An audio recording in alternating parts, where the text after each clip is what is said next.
Nazriya Nassim, Basil Joseph நடிப்பில் thriller படமாக வெளியாகியுள்ள இன் விமர்சனம் குறித்து இங்கே காண்போம். பிரியதர்ஷினி, நஸ்ரியா தனது குழந்தை என அழகான குடும்ப அமைப்புடன் அமைதியாக வாழ்ந்து வருகிறார். அவருக்கு பக்கத்துக்கு வீட்டிற்கு மேனுவல், பசில் ஜோசப் தனது தாயுடன் புதிதாக குடி வருகிறார். மேனுவல் செய்யும் சில விஷயங்கள் பிரியதர்ஷினிக்கு விசித்திரமாக தோன்றுகிறது. தன் வீட்டின் ஜன்னலில் இருந்து சந்தேக கண்ணோடு அவரை பார்க்கிறார். ஒருநாள் இரவில் மேனுவலின் தாய் காணாமல் போகிறார். அதன் பின்னர் நடக்கும் சம்பவங்கள்தான் படத்தின் கதை.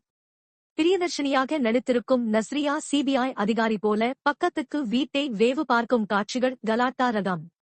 அதிலும் அவரது அண்டை வீட்டு பெண்களை கூட்டு சேர்த்து அவர் செய்யும் விஷயம் சீரியஸாக இருந்தாலும் அங்கேயும் காமெடியை வைத்து இயக்குனர் சிரிக்க வைக்கிறார். பசில் ஜோசப் முதல் பாதி வரை என்ன செய்கிறார் என நம்மை யோசிக்க வைக்கிறார். ஆனால் அவர் ஏதோ ஒரு பெரிய தப்பு செய்வதை தனது முகபாவனைகளில் காட்டுகிறார். நெகட்டிவ் கேரக்டரில் எந்த அளவு அவர் மிரட்டுவார் என்பதை இப்படத்தில் காட்டியுள்ளார். நஸ்ரியாவின் குழந்தை கதாபாத்திரம் ஹெஸ்டா ஒரு காட்சியில் செல்போன் கேம் குறித்து கேட்கும்போது தியேட்டரில் சிரிப்பலை நிற்க நேரமாகிறது. எம்.சி.ஜிதின் இப்படத்தை ஆங்கில படத்தின் பாதிப்பில் இயக்கியுள்ளது தெரிகிறது. கிளைமேக்ஸில் வரும் ட்விஸ்ட் மிரட்டல். ஷரன் வேலாயுதன் நாயரின் கேமரா, கிறிஸ்டோ சேவியரின் இசை மற்றும் சாமன் சாக்கோவின் எடிட்டிங் அருமை.